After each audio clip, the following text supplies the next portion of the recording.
शुक्लांबरधरं विष्णुं धृतवर्णं चतुर्भुजं प्रसन्नवदनं ध्यायेत् सर्वविघ्नोपशान्तयेत् अपारकरुणासिन्धुं ज्ञानदं शान्तरूपिणं श्रीचन्द्रशेखरगुरुं प्रणमामि मुदावहं।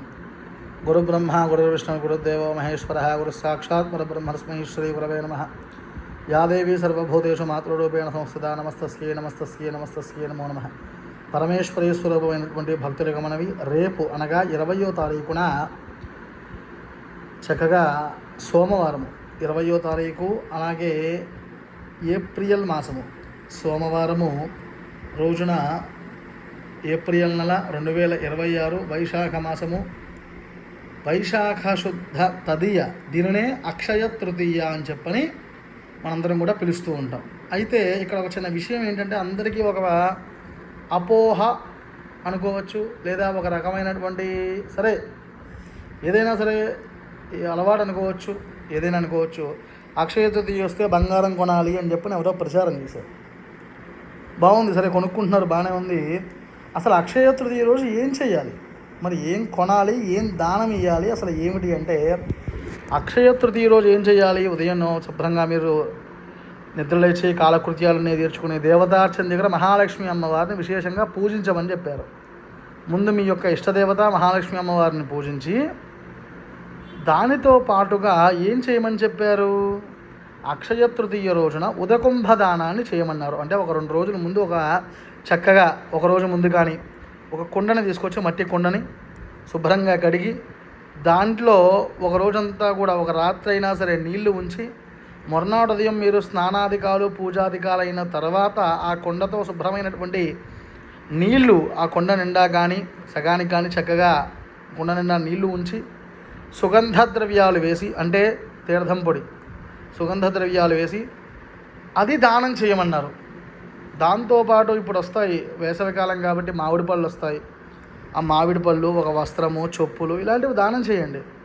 తద్వారా ఏంటంటే, అసలు చెప్పింది ఏంటి శాస్త్రం అంటే, నీళ్ళ ఉదకుంభదానం చేయమన్నారు. ఉదకుంభదానం చేయడం వల్ల ఏం జరుగుతుంది అంటే, మీ అందరికీ కూడా, మీ కుటుంబంలో వారందరికీ కూడా నీటి కరువు ఉండదు. మనిషి యొక్క శరీరంలో కూడా నీరు కావాలి. మనం జీవన విధానంలో కూడా ప్రతిరోజు నీరు కావాలి, నీళ్లు తాగుతూనే ఉంటాం. కాబట్టి ఆ నీటి కరువు ఉండదు. దాంతోపాటు మీ యొక్క పితృదేవతలు కూడా సంతృప్తి పడతారు. రేపు చలివేంద్రాలు ఏర్పాటు చేస్తే ఇంటి ముందు చక్కగా కుండతో నీళ్లు పెట్టండి. ఎవరైనా వచ్చేటువంటి వారు, వెళ్ళేటువంటి వారు తాగినా కూడా పితృదేవతలకు సంతృప్తి కలుగుతుంది.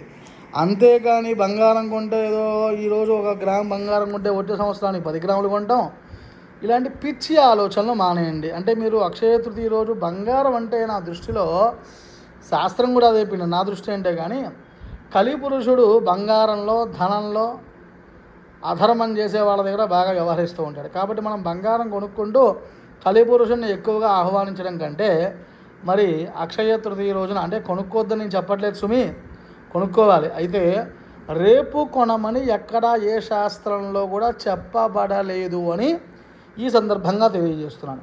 కాబట్టి సామాజిక మాధ్యమాల్లో వాయించేస్తున్నారు, రేపు బంగారం కొంటే అదవుతుంది ఇదవుతుంది. ఏమీ కాదు. అక్షయ తృతీయ రోజు బంగారం కొనమని ఎక్కడా ఏ శాస్త్రము చెప్పలేదు. కాబట్టి అందరూ గమనించండి.